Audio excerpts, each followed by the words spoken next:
said they weren't coming. Not that I believe she heard any I no's. wonder if they went to the government center just by habit. Okay.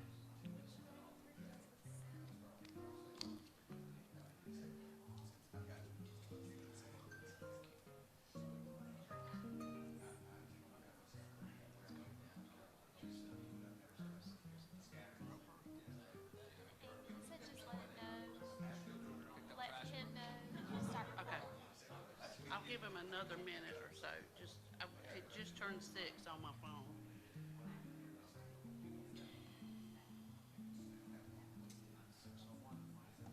Is that what you got? Okay.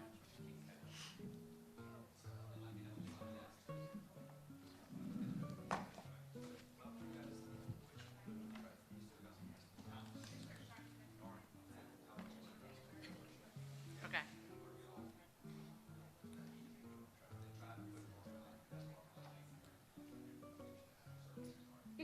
Robert's here.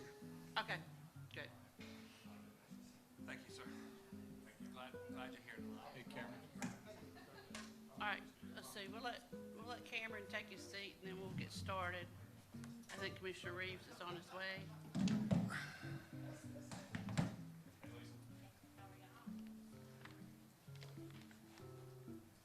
Let's see. I'm sorry, Jennifer. The invocation. Still me? Okay. I guess it is still May, isn't it? All right. Are we good, Mr. Freeman? Okay. At this time, I'd like to call the Lee County Board of Commissioners meeting, the second meeting in May 2020 to order. And we're in a little bit of a different venue this evening at the Ruby McSwain Ag Center to give ourselves some social distancing. And we welcome everybody that's here in our very small, limited audience with 6-foot spacing, and those that are listening and watching tonight. At this time, if we would stand, and we'll have a moment of silence and then the pledge.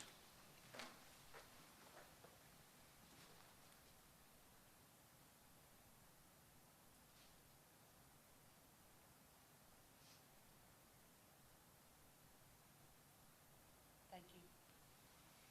I pledge allegiance to the flag of the United States of America and to the republic for which it stands, one nation, under God, indivisible, with liberty and justice for all.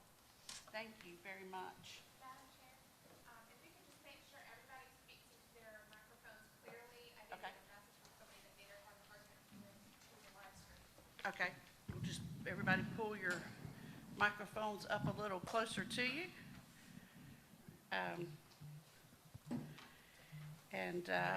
At this time, welcome everybody again. Are there any additions to the agenda?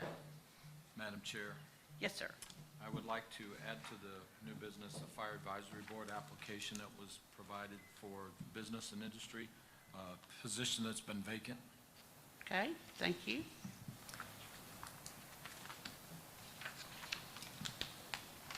Okay, any other additions? Yes, Madam Chair, at your agenda packages at your desk, if we can also add a memorandum of understanding between the County of Moore and County of Lee, and that is for emergency management. Okay. So we'll do the Fire Advisory Board position, item C, and the MOU with Moore County for item D. Are there any other additions to the agenda? Okay, is there a motion to approve? So moved. All those in favor say aye. Aye. Opposed? Thank you.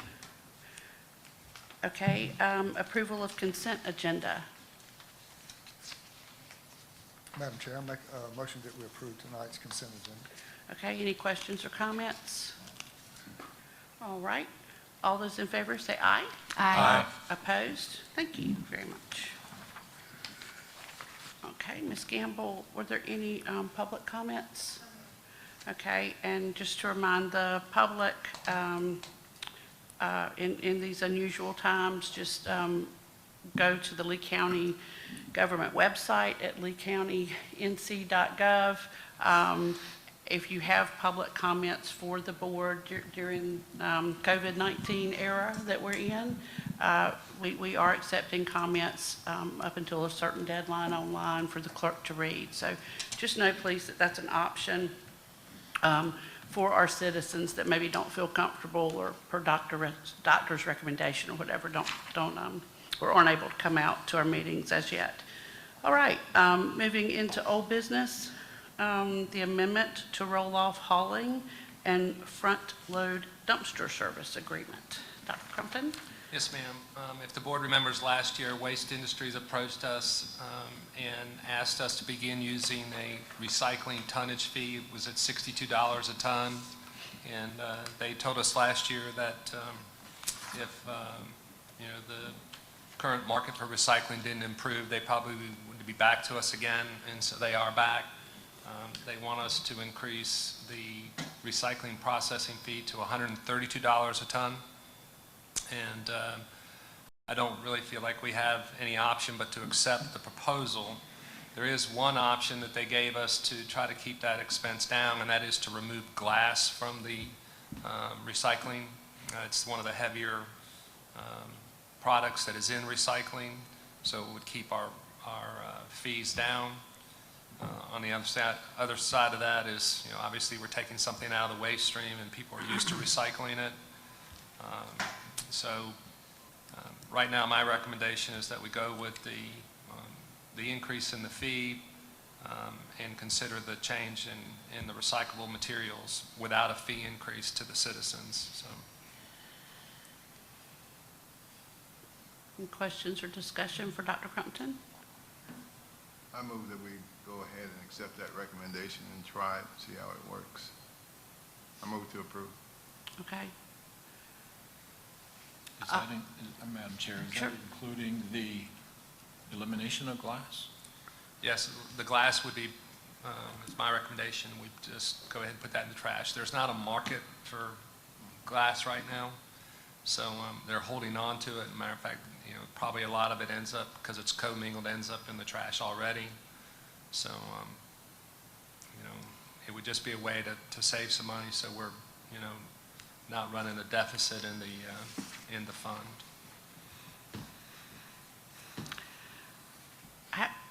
I know we separate hours out. How would we communicate the change? Just at the convenience centers, or? Yes, ma'am, and we would be, using social media to notify everybody that we're not. It might make it a little complicated for the city residents, because I believe the city is going to take the fee and pass the expense on to the citizens in their solid waste fee. This year I didn't feel like we should be raising the fees to the citizens to cover that. So either we need to just take the fee and use our fund balance in the solid waste fund to cover it for the year, or try to reduce some of those expenses by removing the glass. Okay.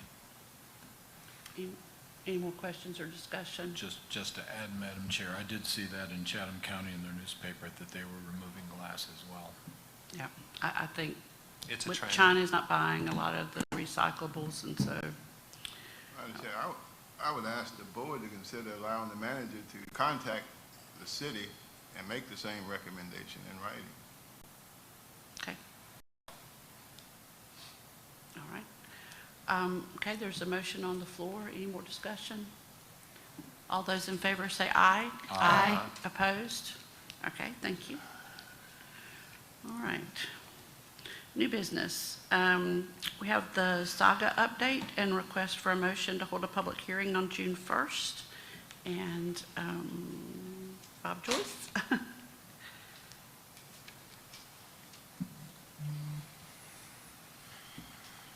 Good evening. Good evening. It's good to be with you all again. It's good to see you in person. You can hear me fine. Okay, it's great. Thank you for allowing this opportunity for us to come and talk. I'm going to talk briefly about the the operational update for the Economic Development Department, and then Mike has some further updates about the rest of Saga. Our project activity has been very good despite the pandemic and the travel restrictions. Through May the 15th, last year we had 43 projects that we had worked, and this year 30 projects. So certainly a decline, but obviously still strong activity, especially in companies from all over the globe. We've seen a lot of interest in foreign investment in the U.S. So the breakdown, we've had 14 manufacturing projects. We've had 7 food and beverage projects. We're seeing more activity in that food and beverage space. There's been a lot of automation in that sector. So those jobs, which have typically been lower wage jobs in food and beverage, have been placed overseas. But there is more emphasis in onshoring and keeping those jobs close. And with automation, they can still make a product in the U.S. For a reasonable price. 5 life science projects, which we're really happy about, that I think bolsters our life science cluster marketing. 3 projects that are currently considering the airport. So the good news for us is that we've got land at the airport, both on the airport property itself and surrounding the airport. We've had 5 visits so far in 2020, which is a good number. It's hard to compare year over year with visits, but we're on par with where we were last year. Also, we're getting some larger projects. We have 6 projects that were over 450 jobs. We had 2 projects over 1,000 jobs that picked us as an area to consider. We've not heard from either one of those projects. I hope that we will. There are 3 projects that we worked that were over $500 million in investment. So we think that that tells us that there are large companies that are looking beyond the pandemic, and they still believe that the Southeast U.S. is a good place to be, and particularly Central North Carolina. The total for these 30 projects that we have worked this year in terms of jobs is 7,625 jobs and about $2.6 billion in investment. And again, we certainly don't expect to land all of these, and we just hope we'll land a few of them.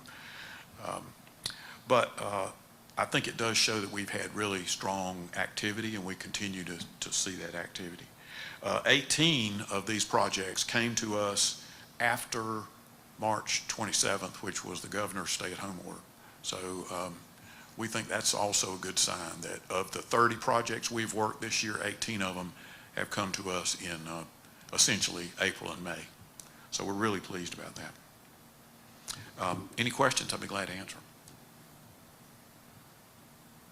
What did you say the total investment was for the 30 projects, Bob? $2.6 billion is the total investment as the company tells us for these 30 projects. Some are small, some are large, but we certainly are excited that we still got a lot of companies that are looking. Thank you. Thank you very much. And Mr. Michael Smith, good to see you in person too. Thank you, Madam Chair. It's good to be with you all. Thank you for giving us the opportunity to speak this evening.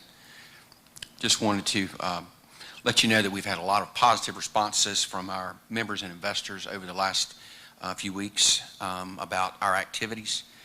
During this unprecedented time, we've taken a number of steps to increase our external communications regarding our activities, and also to provide additional information to share to businesses out there. We've taken this time to review our particular organization and our operations, and to plan for ways to be ready to go when activities continue to get back to normal. We're in the final stages of an economic impact study that is going to look at the analysis of the significant announcements we had over the past 12 months. We think this will be a valuable tool in our discussions in terms of return on investment for economic development. We're also hard at work on product development, as Bob referenced. We have a study now on a new business park that we're trying to develop through the Duke Energy Site Readiness Program. This will bring top site consultants to our community to evaluate this property, and also to put us in the best position to bring new jobs and investment. We are also beginning to work with the public and private sectors on bringing another Shell building to the Central Carolina Enterprise Park. As you all know, the very first one sold quickly. That was 200 new jobs and over $100 million to our community. And this was accomplished with a small investment in relation to the facility that was built. We were fortunate to have that same team ready to go for Shell Building 2. Our investment and construction partners are beginning to look at Shell Building 2 starting next month. The completion would be approximately 1 year later in June of 2021. This project will be reviewed at the TRC planning meeting on May 28th. This will be on a 10.6 acre lot adjacent to the current Shell building. It will be the exact same building in terms of 117,000 square feet. This will be completed to Shell condition just like the first one. The experience with the first Shell, there was no county or city funds were drawn.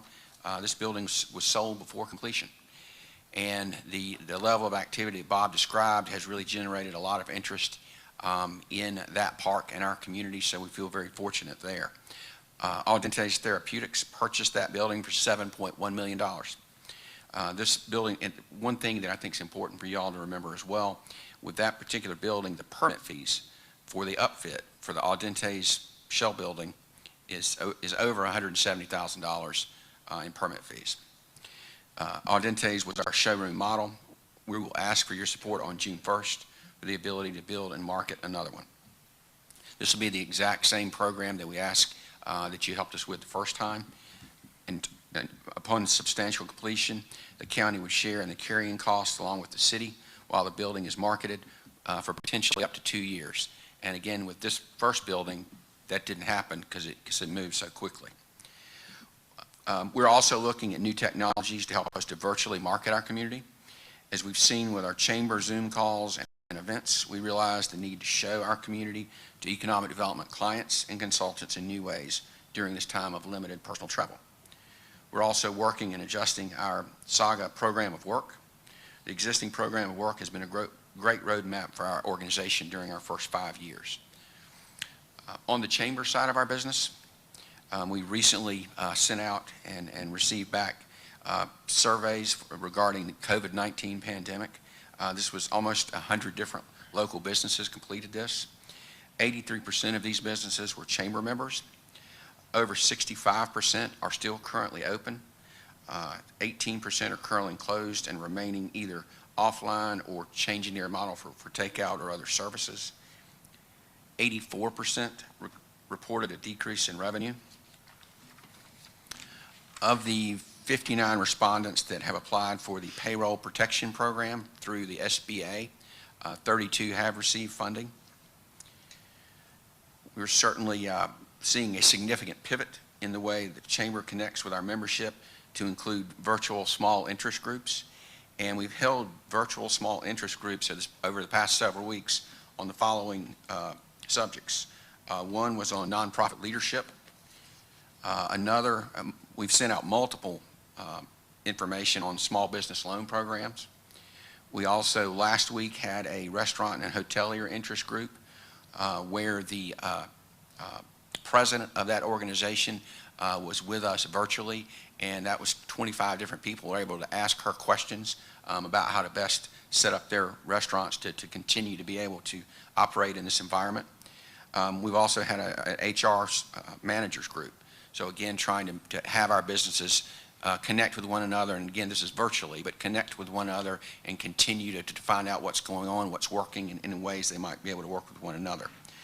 Another thing that we did recently in conjunction with DSI and Visit Sanford was put out the information that we sent to all of you, the Safe Sanford NC information. And this is so businesses can identify safety protocols for opening and communicate to their customers that they are practicing safety.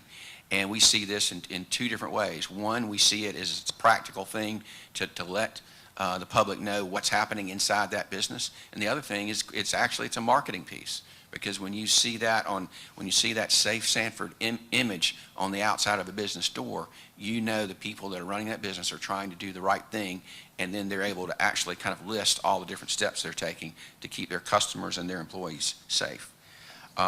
The last thing I'll mention in terms of our chamber activities is the RISE program that we've talked with you about several times.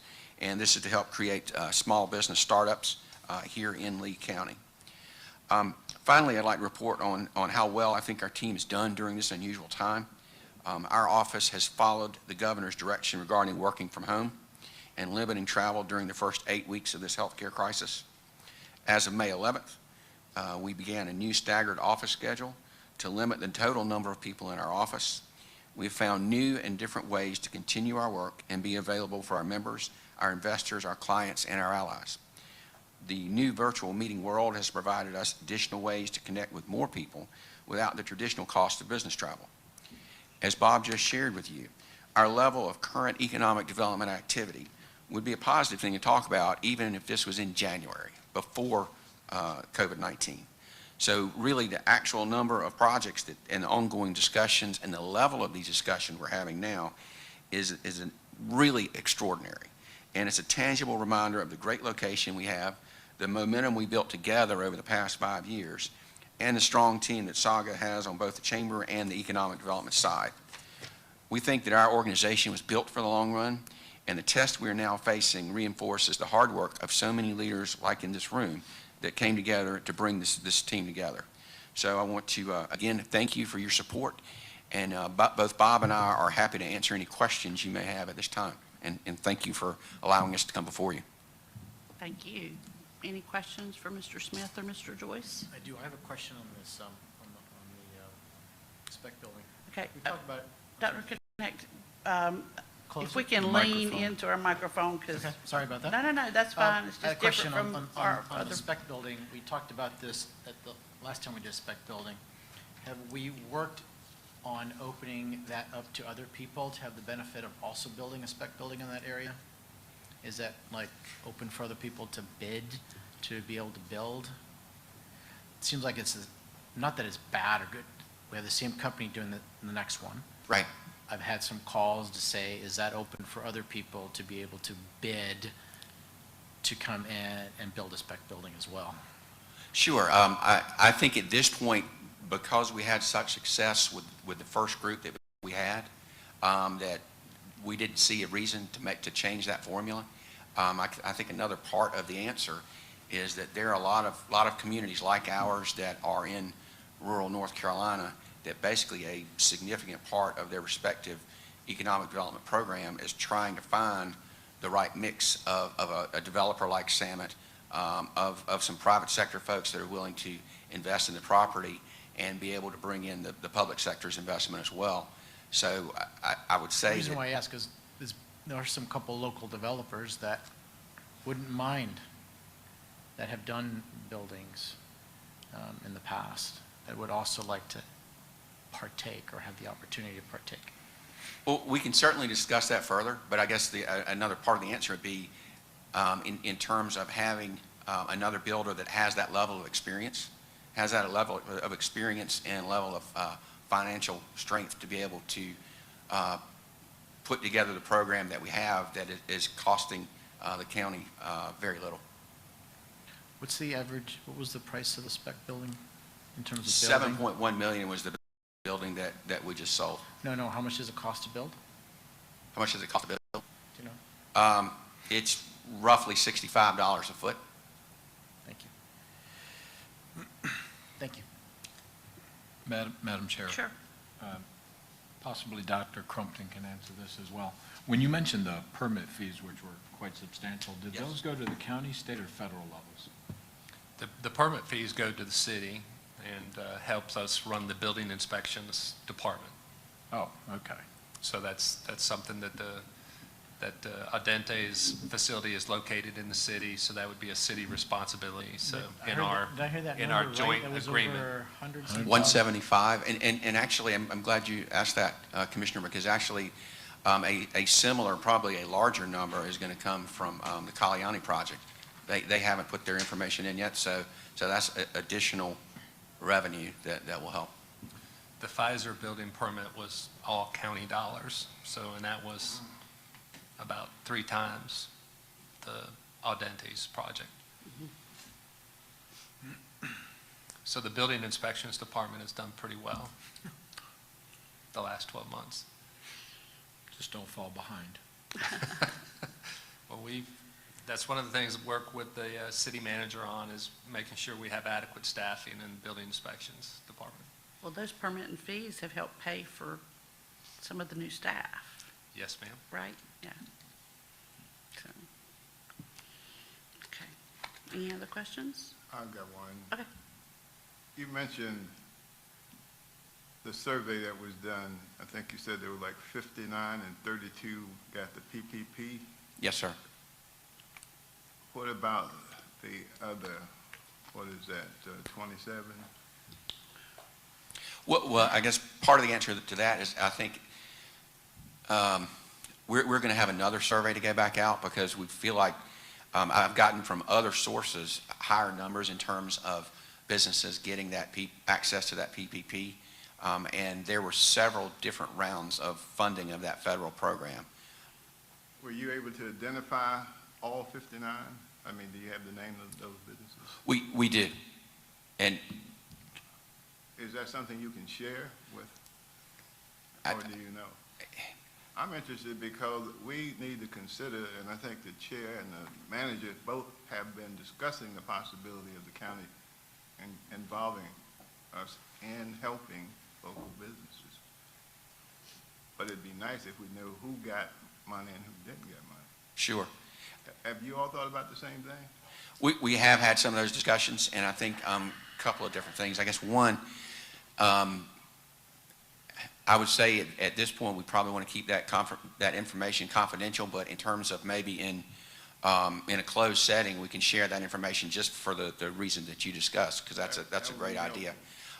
The other thing is, in terms of talking with our board about additional ways to help small businesses, is that with all of these different programs that have come out in the last 8 weeks or so, I think some of our board leadership's thinking is to try and let those programs like this one get out and make sure everybody's able to do as much as they can with those programs prior to doing anything additional, because anything we would do additional might be a type of bridge assistance. But it's interesting because there have been so many. One of the things that we've been focused on is trying to make sure we get the right information out to our businesses here, because it keeps changing weekly.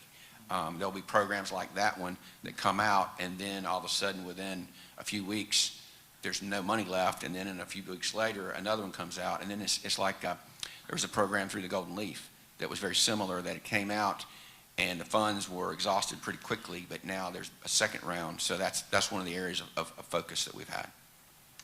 I was of the opinion at one point that maybe the county had a small business lending program, and maybe Saga had one that could be consolidated and used at this particular time.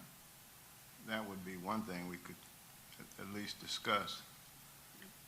The second question I have is, I guess it's not a question so much as it is piggybacking off of what Dr. Connect was saying, Commissioner Connect was saying. How many, does Summit use any local contractors on these? I can get back to you on that. I'm not sure in terms of, well, actually, They use certainly local subs. Sanford contractors they've used, yes. Yeah, well, that should be something we could be shared with us, isn't it? Sure. Yeah, I'd like to know who we use.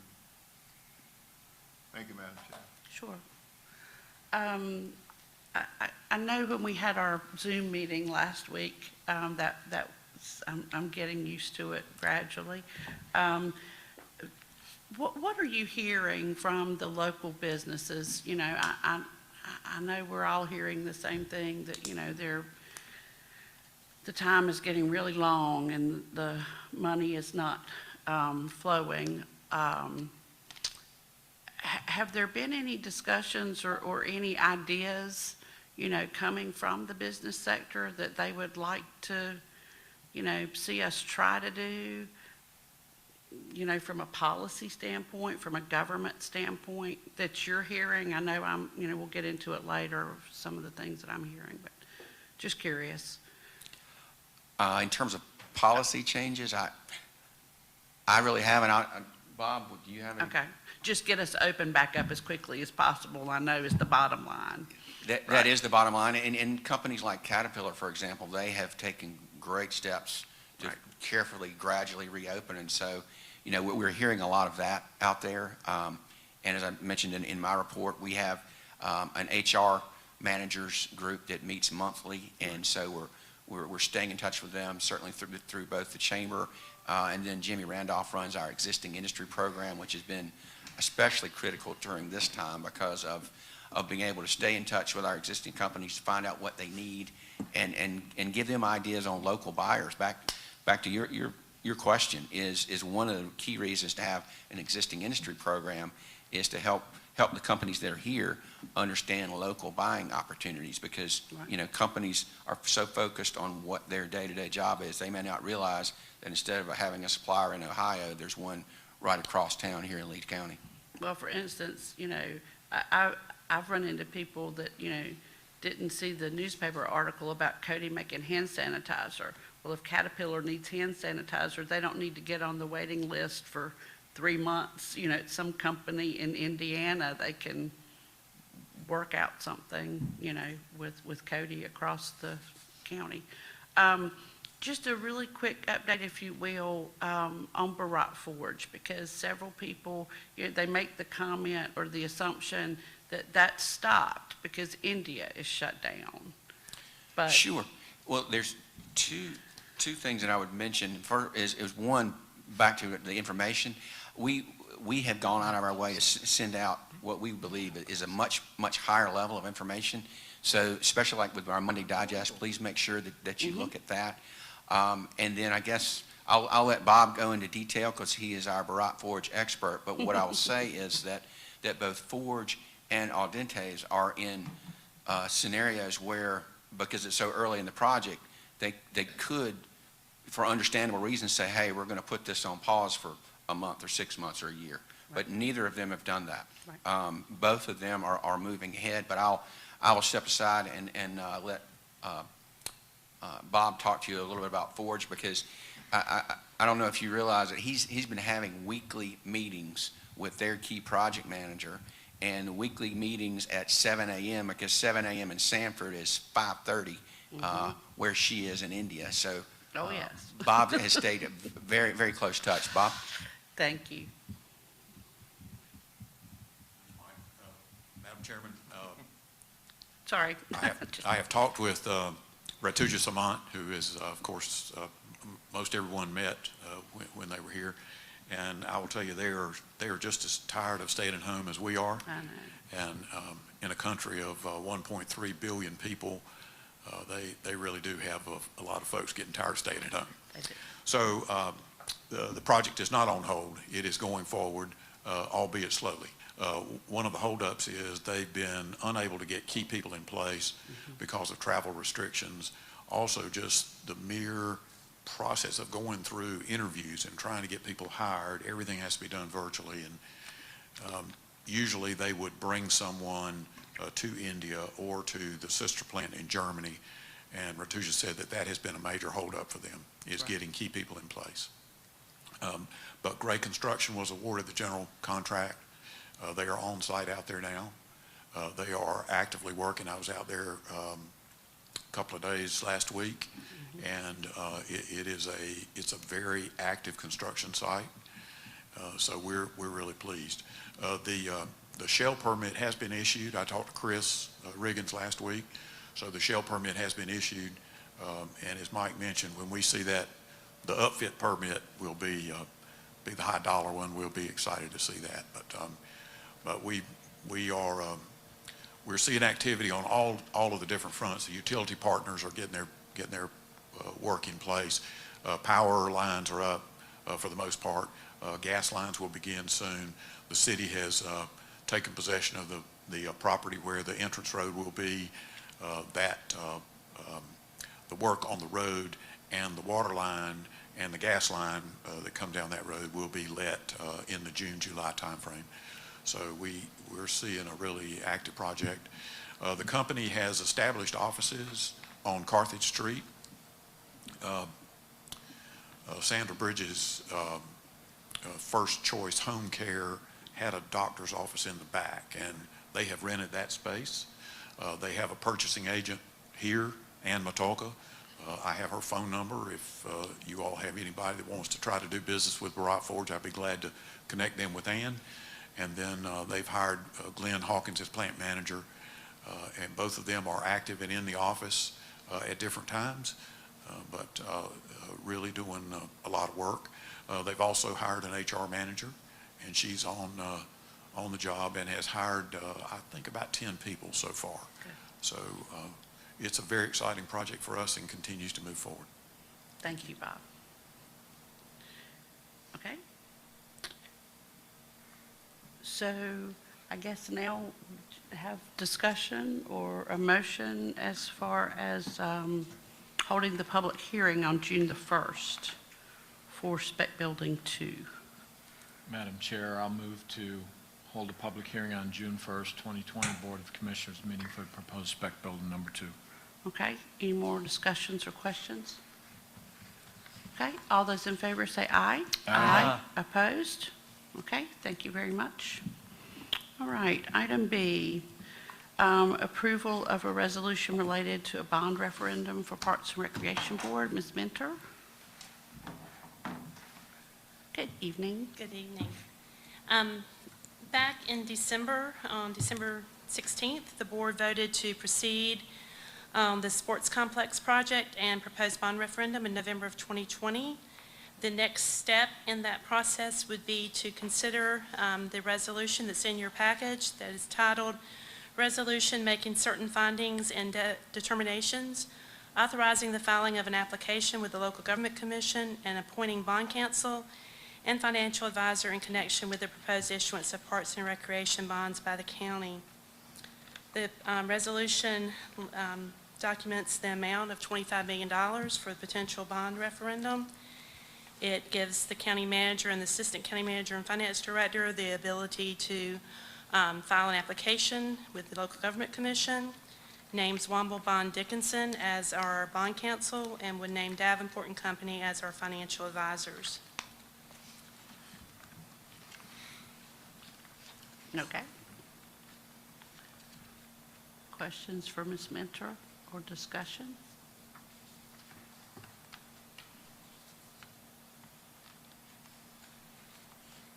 Madam Chair, I move to approve the resolution making certain findings and determinations, authorizing the filing of an application with the Local Government Commission, and appointing bond counsel and financial advisor in connection with the proposed issuance of Parks and Recreation bonds by the county. Okay, there's a motion on the floor. Any discussion or questions? Yeah, what exactly does that do at this point? It would mean that we would move ahead. The notice of intent that's also in your agenda package would be ran in the paper on, one second, let me find my copy, on May 22nd, and then we would be moving ahead with getting the bond referendum on the ballot in November of 2020. November 2020? Yes, sir. And we start spending money with bond course. counsel and Right, we would be spending money with our financial advisor and our bond counsel, but of course, you would if the bonds were to pass in November, you would still control when the bonds were issued and the project would move on. You would have at least 7 years and possibly a 2-year extension on the bond authorization. So it's not an immediate that we would be moving ahead with the project. It would just enable you to have that ability if you chose to do so.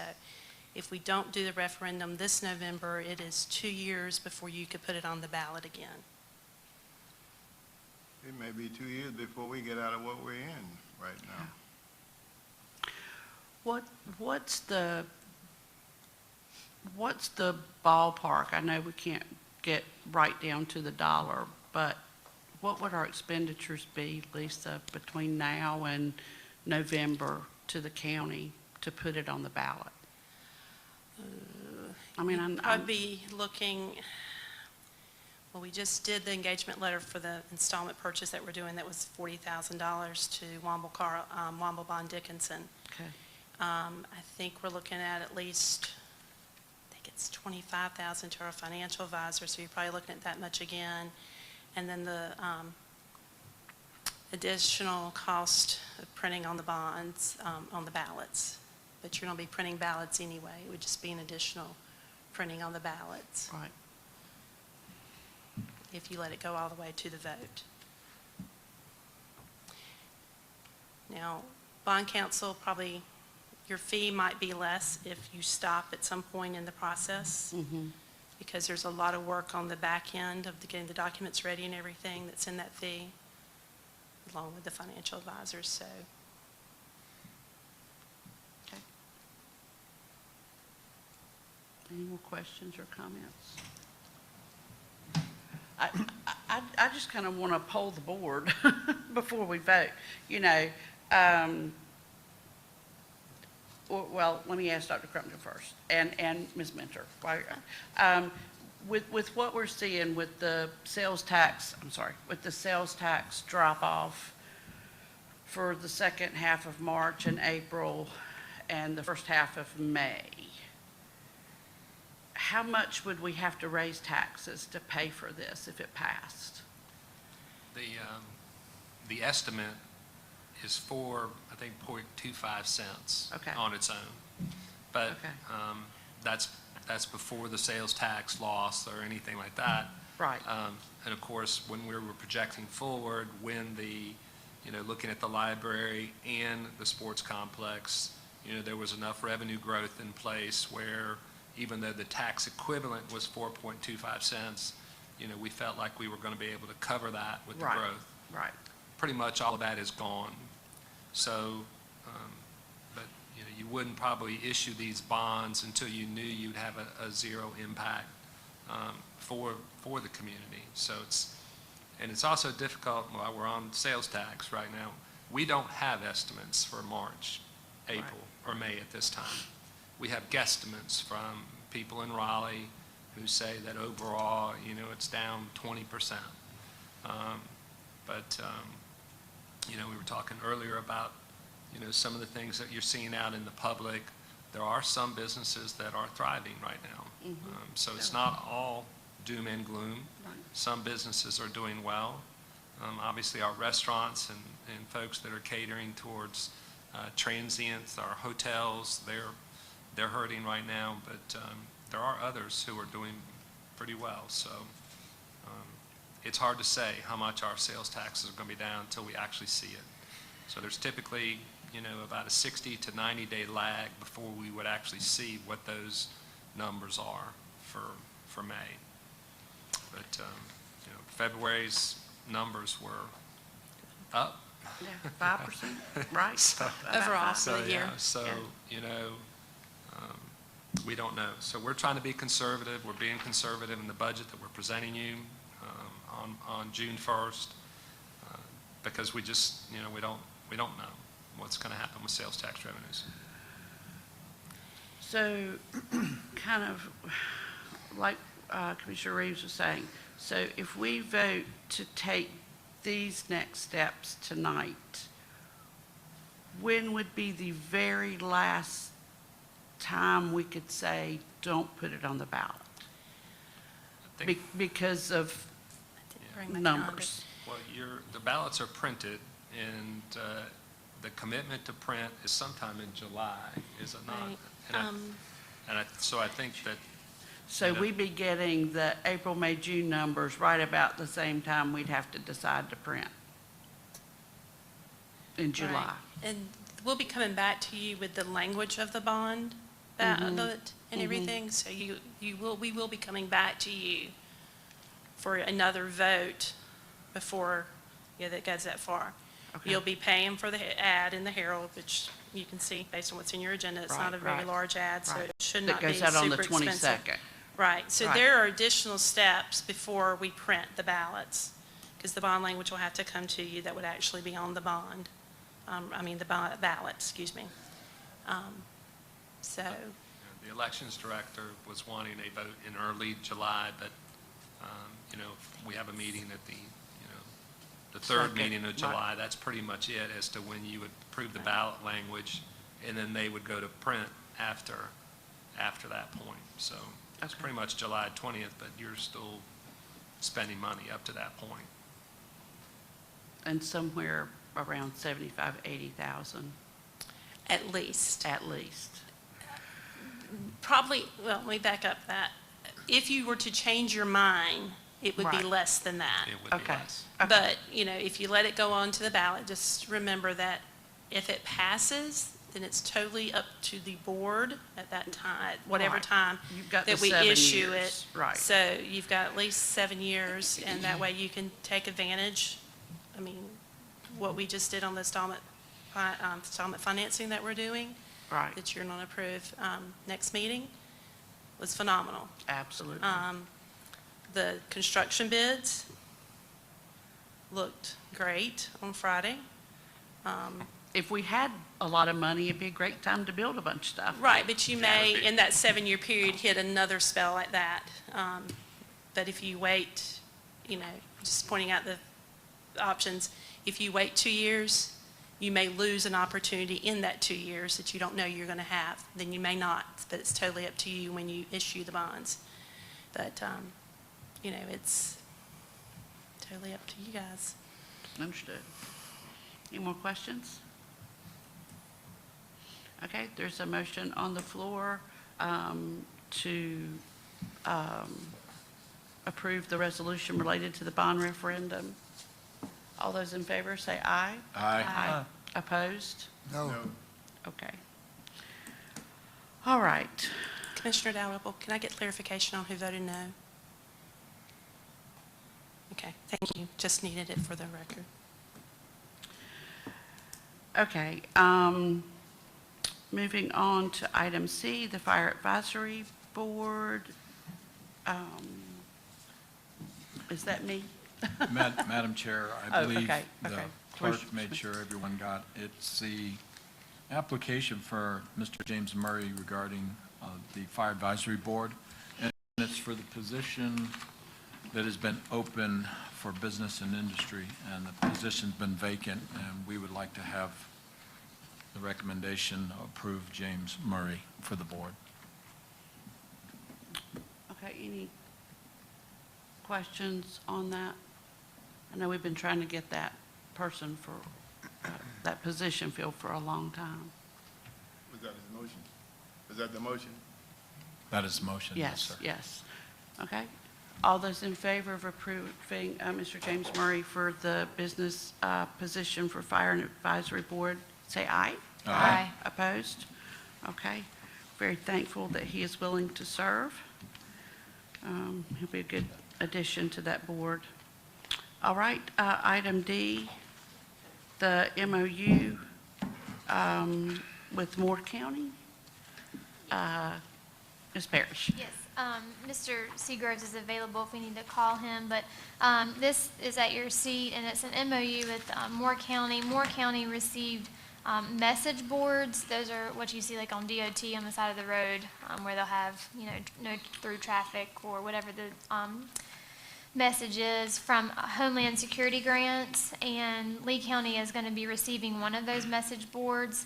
As part of that, we'll be responsible to maintain the insurance, title tags, registration, maintenance, and repairs, and then operational costs. But Mr. Seagrove said that they will maintain it, and it will be used for informational purposes for different events and activities, and emergency management will control the access to the board and to the messages that are displayed on the board. Okay. Any questions? Madam Chair, is this a permanent fixture board like the DOT, or is this portable? I believe it'll be portable. It's portable, it's a trailer. Okay.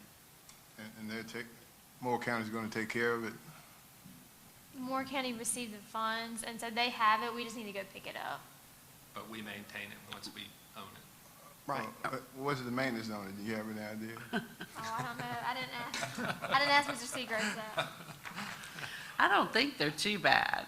All right. It's just Might LED have to- lights. Yeah, might have to replace a few LED lights. Yeah. Yeah. Cheap. No. That gosh darn grant money. But, But the board is free to us. that is true. Okay, so this is an MOU between Moore County and Lee County EMS, basically, for the emergency sign to be on US 1. Any more questions? Ms. Parrish is really the one with answers, or Shane. Okay. Is there a motion to approve the MOU? So moved, Madam Chair. Any more questions or comments? All those in favor say aye. Aye. Opposed? Okay, thank you. All right, monthly financial report, Ms. Mentor.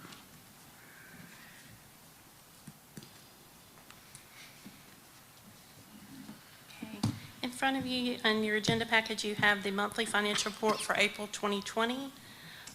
As we've just recently been talking about, sales tax do run 3 months behind, so keep that in mind. Tax collections as a percentage of the budget through April 2020 are almost a whole percentage ahead of the same period last year. In reviewing expenditures, the target is 83.33%. And as I routinely explain, several of our departments will be over that because of the encumbrance inclusion. If you take those out, we only have one department that's over the target at this point, and that's the Clerk of Court's office, and that's due to the veterans, the allocation to the Veterans Court program. Any questions on that part of the report before I go to the sales tax? Okay. You also have the sales tax numbers. These are through February sales. And as you can see, we did have another good month of sales tax collections, and we are averaging still right around a 5% growth for the year. However, we are monitoring it and are expecting a decrease to hit starting in March, and hopefully we'll have those numbers with Memorial Day holiday. It may be the very first part of June before I see the March numbers, but hopefully during that last week of May, they may come out. So we are monitoring that and trying to monitor our spending. Dr. Crumpton put into place pretty much a spending freeze except for essential purchasing, and so it has really slowed the departments down. So we are trying to make sure we keep a good balance in place. Any questions I can answer? Thank you. Thank you. Okay. County Manager's report? Yes, Madam Chairman, I have kind of a lengthy report, so I apologize, and I apologize it wasn't in the agenda packet, but it took me a while to get it all together. Just an update on the Courthouse and Government Center renovations project. We did accept bids last Friday. We had 9 bidders. 7 of them would have been below budget. So we feel pretty good that we had a good bid. There were some things that were taken out of the bid that hopefully we'll get to put back in. And we'll be discussing that with the architect over the next week and have a recommendation back to y'all on June 1st as to who to award the bid to. The Lee County Government Parks and Recreation plans for Horton, O.T. Sloan, Kiwanis Family, and Temple Parks are now out to bid.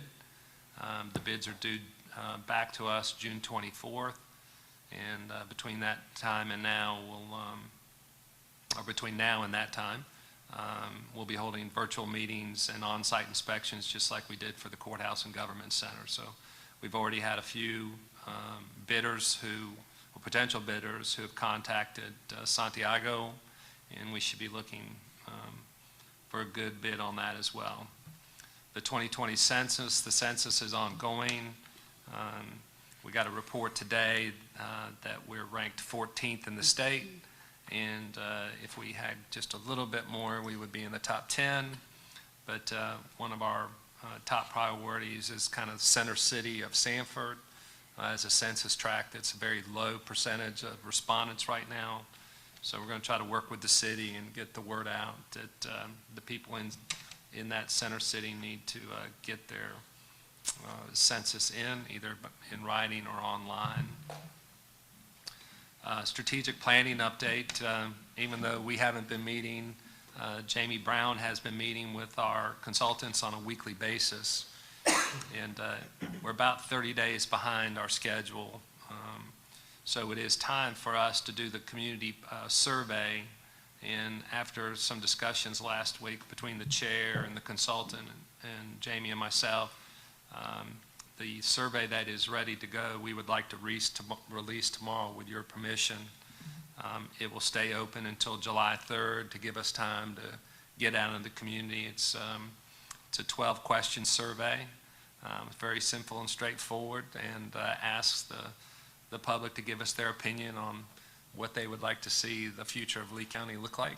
And so if there aren't any opposition to that, I will tell Amy to tell the consultant to let it go. And maybe we'll have a good survey since it's virtual survey and people are at home doing virtual things. Maybe people will take part. So Is that okay with everybody? Yeah, It's that's fine. really Yeah. just cut and dry, real straightforward. Lisa and I do have a balanced budget. It's been cut quite a bit from the requests that were made from our folks, and then there were some folks that knew that we needed to make some cuts and who submitted budgets that didn't really ask for a whole lot. So all in all, for a budget where we're trying to hold the line, I think it's a good budget. So we will present that to you June 1st. We would like to have a public hearing scheduled for June 15th after I present it on June the 1st. We are offering up workshop dates, if the board wants to meet on it, on June 8th or at 4 o'clock on June 15th. So you have some time to think about that between now and June 1st. The clerk has asked me, or I asked the clerk if I could, go ahead and put in front of you the summer meeting schedule of the commissioners. Typically, we meet once a month in July, August, and September, and normally meet on the third Monday. So that would be July 20th, August 17th, and September 21st. If we needed to meet more, since I think this format works pretty well in here, we could schedule special meetings to discuss anything that we needed to. But I think we need a meeting to go to the once a month. Need a motion to go to the once a month for July, August, and September on those dates. Madam Clerk, did you miss October? I didn't see it, that's why I was asking. I move to accept this one, unless you want me to add October. We better keep October to 2. All right. Any questions on that? All those in favor say aye. Aye.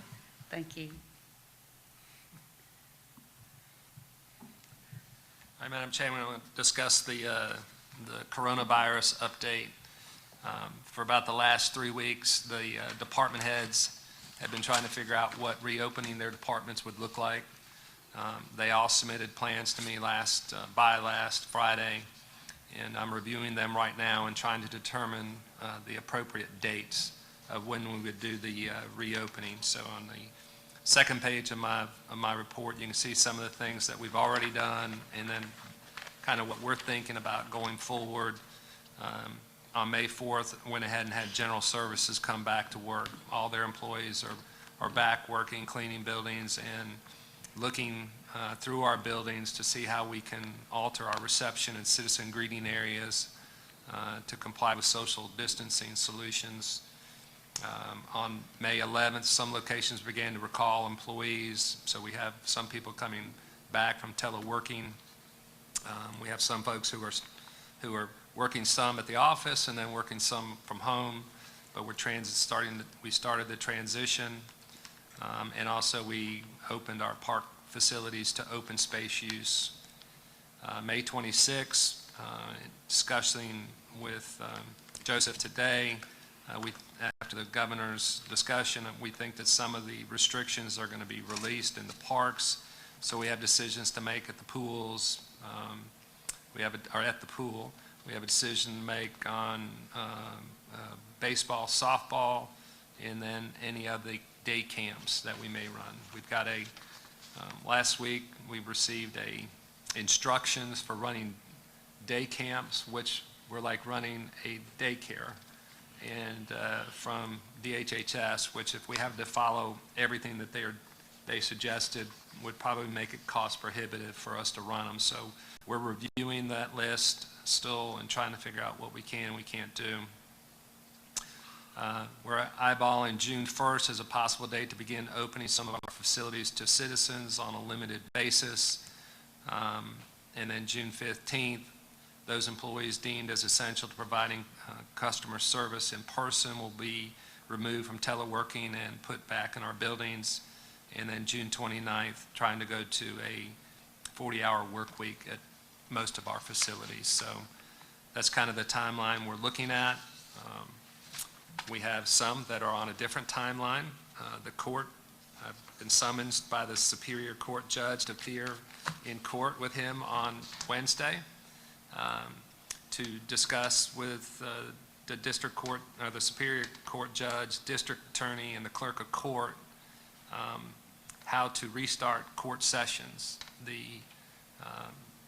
cancellation of court sessions ends June 1st, and as of right now, judges across the state are making plans as if that notice will not be extended. So we're meeting to try to decide how to keep social distancing in a very small courtroom, because in the new courthouse, our courtrooms are pretty small. So social distancing is going to be difficult. We're talking about what to do with PPE, the layout of each courtroom, any protective glassing we can put in place, and what other type of support from security. The sheriff will be at the meeting as well as Shane, and we're trying to get Heath there as well to meet. So we expect some of those solutions to get kind of expensive, and it is the responsibility of the county to cover most of those expenditures that are suggested by the judges. And my suggestion is that once we know what those costs are going to be, is that we're going to need to address those costs with the legislature. This is obviously something that we're not expecting, and running the court system is, we're supposed to provide a facility, but the employees in those buildings are state employees. So I feel like we should try to get some help from them. One of the ways that we are getting help from the legislature is through the North Carolina Coronavirus Relief Fund. The state has set aside $150 million of the $300 million that was allocated through Congress in the Coronavirus Relief Act to address issues that local governments are facing. Lee County's allocation is a little over $1.25 million, and as part of the plan, we have to develop a budget that is due to the state by June 1st. So if you all have any ideas, we're taking ideas from our departments, from the board. We've also contacted the city and the town and asked them, because we're supposed to be sharing this money with them. And so we're going to see lots of requests for PPE, hand sanitizer. We've already talked about trying to use the money for additional staff to help with cleaning of our facilities. One of the proposals for the courts was that they meet for an hour, hour and a half, and then they have a break, and then our staff's supposed to go in there and wipe everything down in 15 minutes in the courtroom. So when you think about the number of people that are going in and out of the courtroom when they're doing first appearances, and whether they need an attorney, blah, blah, blah, blah, there's a lot going on.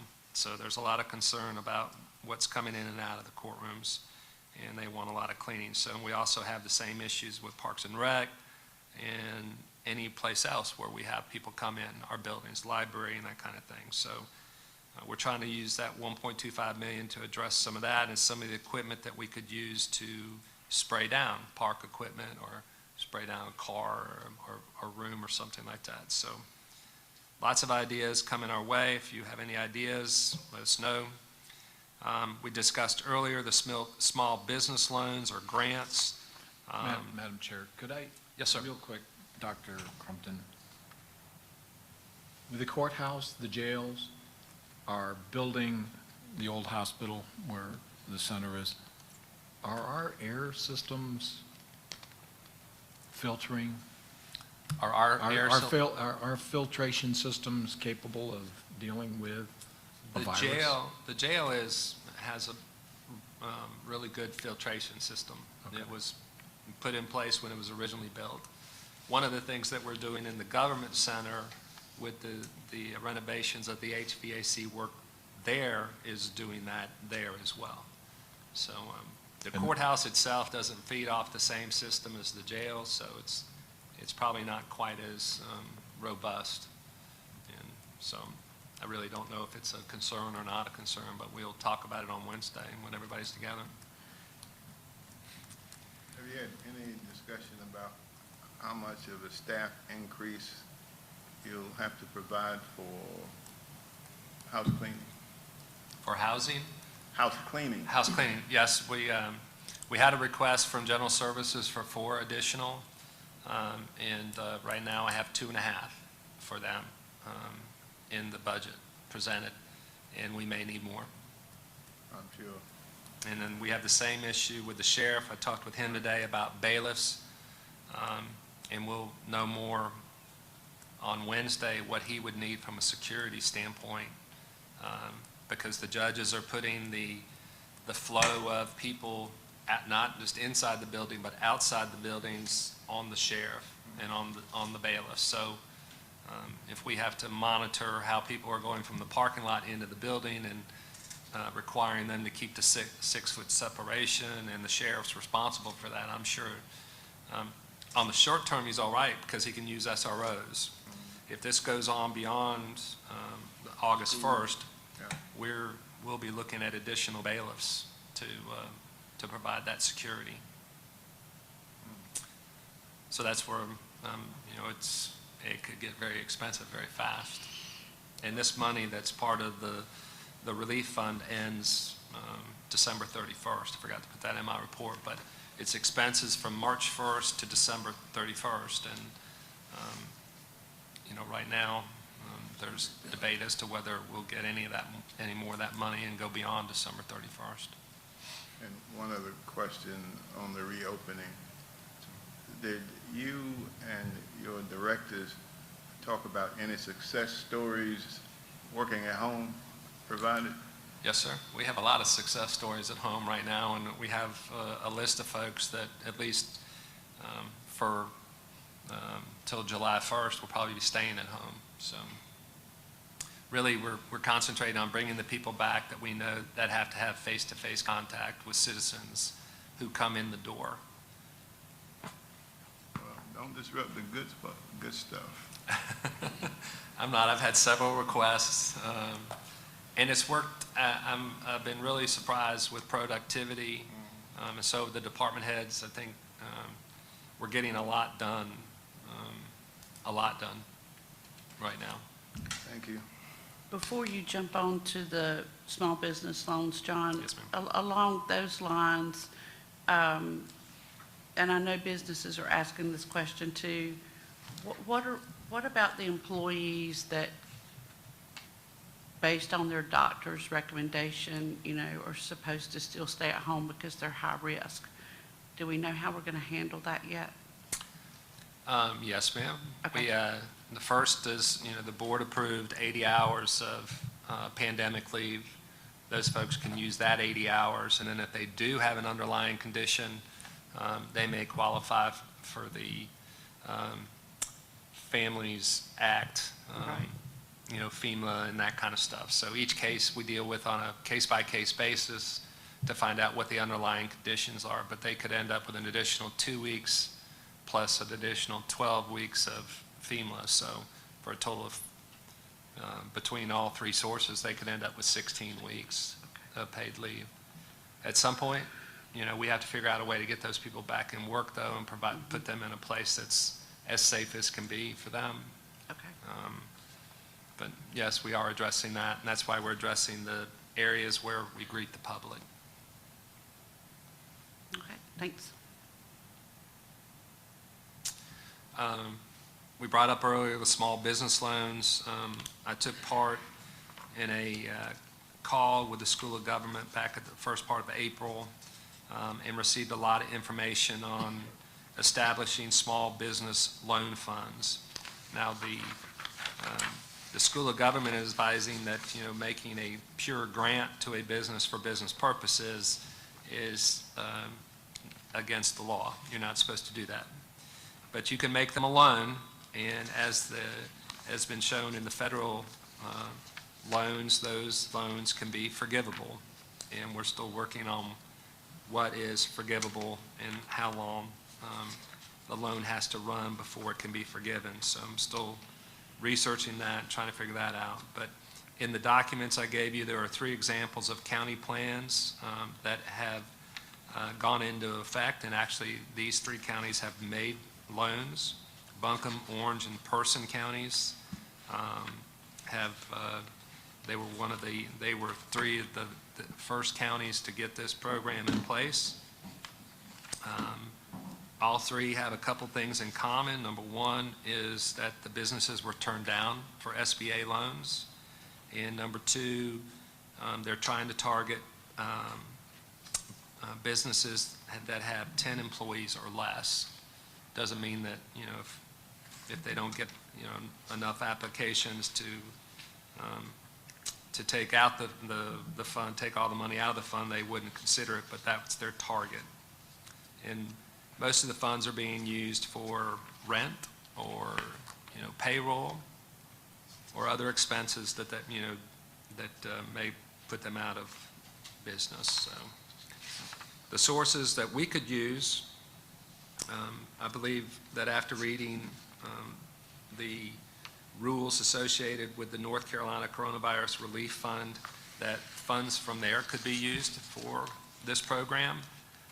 And also the Golden Leaf Foundation fund that we have, we could ask the Golden Leaf Foundation to waive the policy that the money has to be used to create new jobs, and that it's just not manufacturing.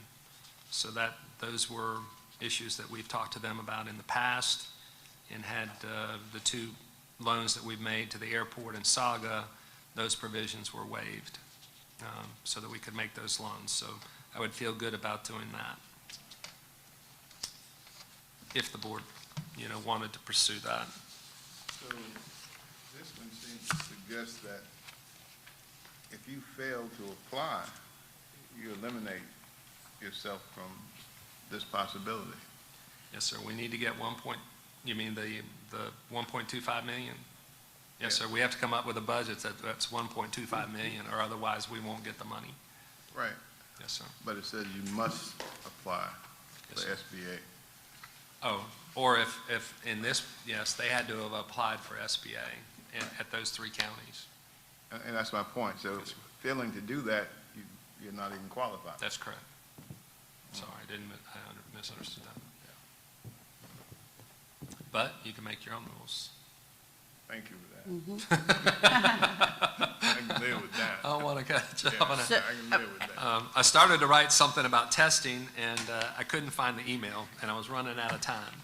So the rules for testing had changed. Yeah, let's the SBA. I just let's want- do the SBA thing Okay. before we I jump just to want to testing. say, it doesn't sound right when they say they didn't qualify. They just may have gotten in late. You know what I mean? So it may sound like they didn't qualify. It seems like there was something wrong with the application. The chances are is they ran out of money, and now they're only taking agricultural loans. So people might have gotten in late by the time they've got that information. So I didn't want to put a stigma on them like, hey, what's wrong with them? They didn't qualify. I don't know. I don't know all the rules why. for the SBA. I haven't been looking into it. So, but they did not get an SBA loan for whatever reason. Testing. Excuse me.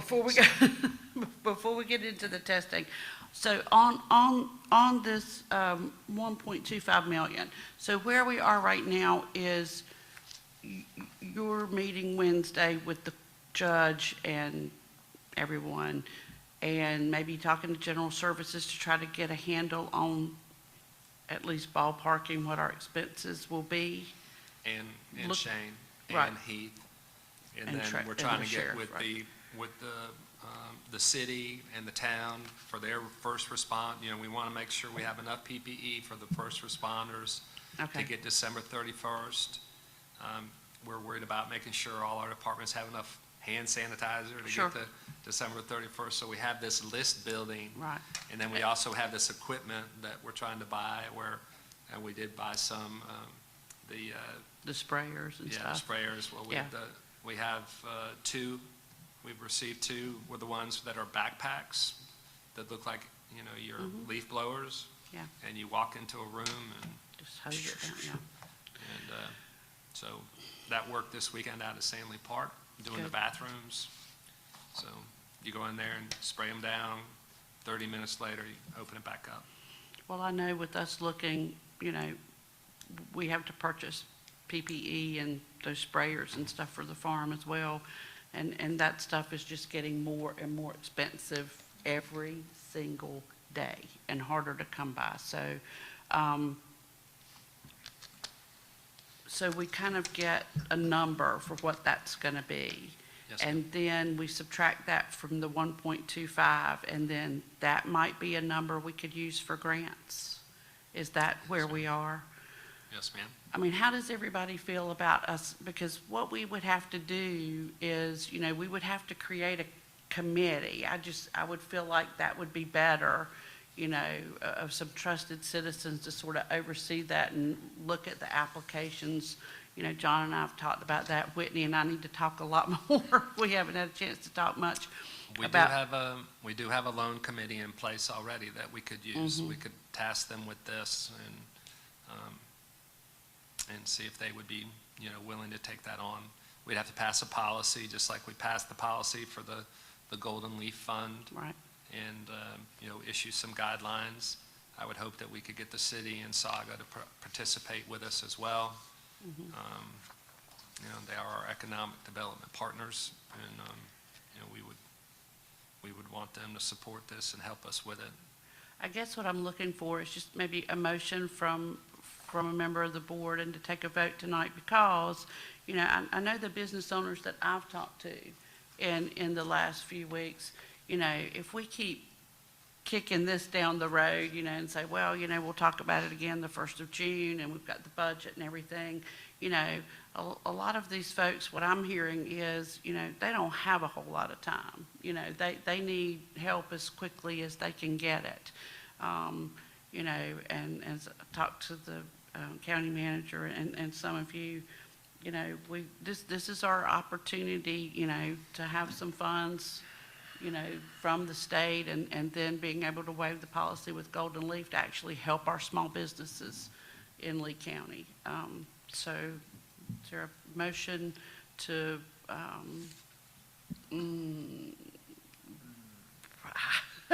stand up the loan committee Or do you want me to put a policy before the board at the June 1st meeting? Put a plan? if somebody will make that motion? So moved. To put a plan in place to contact the loan committee members about their interest in serving? Yes, Okay. ma'am. All right. Any more questions or comments? Is there any reason we can't consolidate the other lending arms, the Saga, the county, Golden Leaf, all into one lending body? I think that would be up to, you know, Saga wanting to, you know, whatever they want to do with their loan money that they control. Oh, I understand. I know what they do if you don't ask them. I think we ought to I think try if there's an MOU, we could do it, probably, Ms. Parrish. You know, if there's an MOU to consolidate the loan funds. people are Yeah, I already just have stressed to- out. Okay.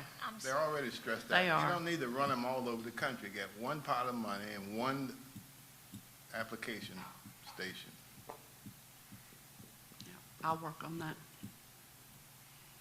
Okay. Any more questions or comments? All those in favor say aye. Aye. Opposed? Okay, all right. Now testing. I'm sorry. Yes, ma'am.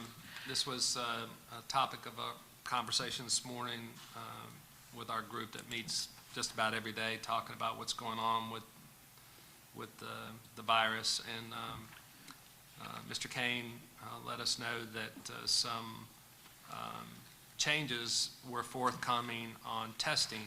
Up to this point, you had to show symptoms before you could get tested for the virus. But as of today, anyone with symptoms obviously will still get tested. Anyone that's had close contacts, known positive cases, regardless if they have symptoms, can be tested. Persons who live in or have regular contact with high-risk settings, such as long-term care facilities, homeless shelters, correctional facilities, migrant farmer working camp, as example, can be tested. Persons who are at high risk of severe illness, people over 65 years of age, people of any age with underlying health conditions, persons who come from historically marginalized populations can be tested. Healthcare workers or first responders can be tested, and then frontline and essential workers. They gave examples of grocery store clerks, gas station attendants, people who are, have a lot of contact with the public. So, up to this point, you had to show symptoms. Now, if you're concerned that maybe you had come in close contact with someone that has it, you don't have to have the symptoms to be tested. So, that's a change, and it shows that the testing capacity in North Carolina is increasing, which is a good thing. So, and that was given as part of the update today from the governor's 2 o'clock presser. So that's my long-winded report, Madam Chair. I apologize. There's also a lot of material in front of you that I've attached. Obviously, I don't expect y'all to read it right now, but if you have any questions, please don't hesitate to call. And thank you all for your support and understanding during this time with the employees and what we're going through. A lot of great work going on in the county. Kyle and his guys getting this set up for us here today. Just great things, and the clerk and the attorney, I think they're working overtime quite a bit to make things work well. So thank you to all the staff, and I'm sure I'm forgetting somebody, but she's sitting behind my right shoulder here somewhere. Ms. Mentor. Okay, thank you. Commissioner comments? Commissioner Smith? Just a reminder, wash your hands, keep your personal distance. If you sneeze or cough into your sleeve, cover it. And if you don't feel well, see your doctor. Also had the interesting, ran across it today and I was trying to find it. The Heritage Foundation has a very unique map where you can actually click on Lee County and it gives you the trends as far as how things are going with the virus. And I clicked on Wake County and it seems that the trends are dropping, which is a good thing. And had the opportunity to attend our oldest son's graduation Oh, great. on computer. Congratulations. Virtual. And I was a little embarrassed when they started playing the national anthem. It was a rendition of Jimi Hendrix with a guitar, and I was like going, oh, I don't like that. And I got tapped on the shoulder, and I turned around, and there's my 13-year-old granddaughter and wife with their heart. I got up real fast.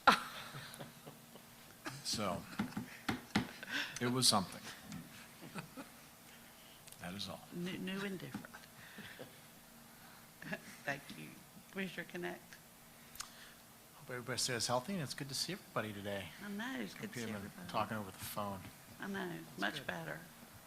Yeah, same here. Glad to see everybody. I kind of like this setup. Thanks, Kyle, and your crowd. I'd rather meet here than the other place, but, You better thank these ladies. excuse me? You better thank these ladies.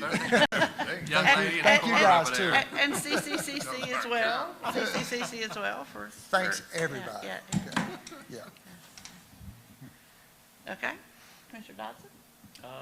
Yeah, I agree with Cameron. I thought I was the only one that thought that. It is a nice setup. I could get used to this, but it is good to see everybody. And I don't want to presume anything, but do I get to keep this?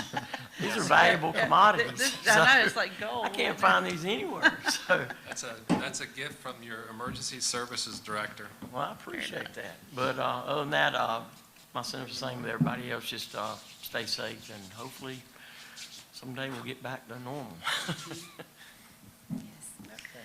Well, Commissioner Double. Yeah, good to see everyone today. Thanks for all of our staff who made this possible. 2 updates. The Sandhills Opioid Response Consortium is doing a new media campaign.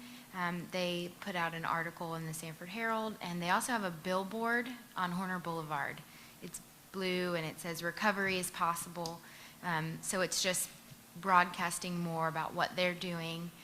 And they are also now doing online sessions, so that's something that people can still take advantage of right now. And then also, NC MedAssist is a nonprofit pharmacy that provides free prescription medications to low-income and uninsured North Carolinians. So that's something that's really necessary at a difficult time like this. And in order to try and qualify, you just need to submit an application to medassist.org. So that was the 2 things I wanted to cover today. Great, thank you. Okay, well, obviously, you know, do my little plug 2 for 1 here.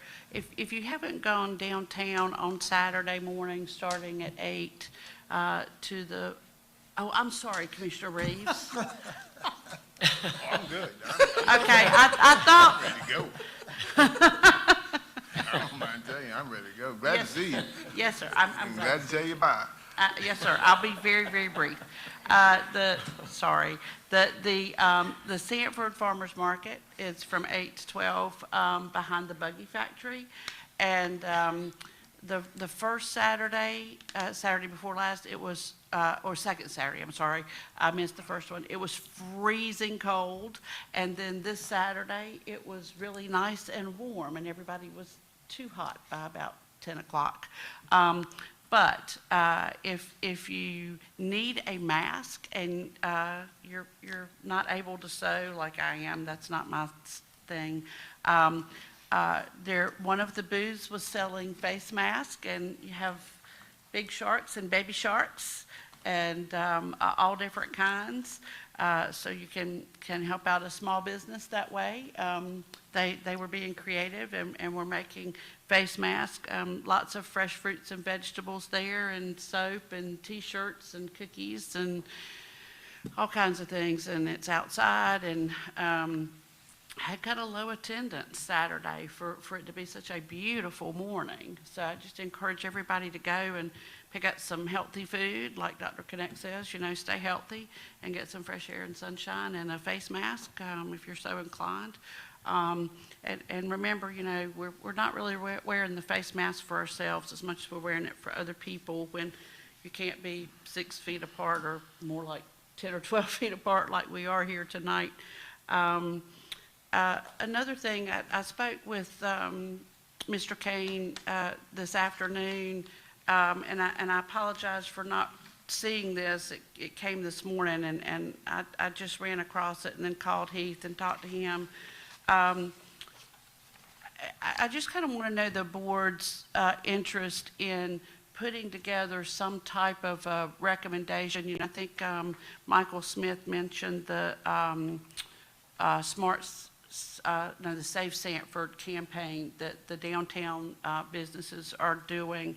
But Davie County has done a great thing. It's called Smart Restart from Davie County. And I just encourage you to look it up. I don't know, you know, if somebody would want to make the motion tonight to instruct the manager, but you know, one of the things that Heath and I have been talking about in the last few weeks is just, and I've talked about it with a lot of people, is just how difficult it is. I know at the farmers market Saturday, some of the business owners I ran into down there were saying, you know, we just need one place to go. You know, we don't have that one-stop shop for a lot of things. And what Davie County has put together is sort of the CDC recommendations and the National Chamber of Commerce recommendations and the American Medical Association recommendations and the, OSHA recommendations, the agricultural recommendations. They're all in this one document. It's about 33 to 36 pages. It's online. It's very easy to read, lots of sort of bullet points and checklists. I just think it would be something great for us to have, and it's broken down into sections, which is so nice, because if you run a daycare, there's a section for daycare, or small business, or a medical office, or a construction site, a beauty salon, a farm, and it gives very specific things that you can do. And then it's got some resources at the end. But when Davie County shared that today through the association, that's one of the things I've asked the association is, can we have something that's more of, just sort of one box that you open and you can just go to that, and see some of the recommendations. So just, if y'all would be interested in having the manager check on that, or, look at it and consider it next month or whatever. What do you want, a motion? So moved. Okay, and then, okay. Any discussion? You're gonna put that online, aren't you? Yes, yes. Okay, Premature. okay, all those in favor say aye. Aye. Opposed? Okay. And John, Heath was going to review it. I sent it to him as far as just its validity or whatever. And just, again, like we said before, census. They're going to start sending people door to door here shortly. And we've done great in the county. I've been so pleased. So we're going to be working with the city to get more participation within the city. But just stay safe and get your ideas to John as far as the money from the state is concerned, and that committee for the relief for small businesses. It's great to see everybody in person. I missed everybody. And thanks for your patience on the virtual meetings. All those in favor of adjournment say aye. Aye. Opposed? Thank you. Bye.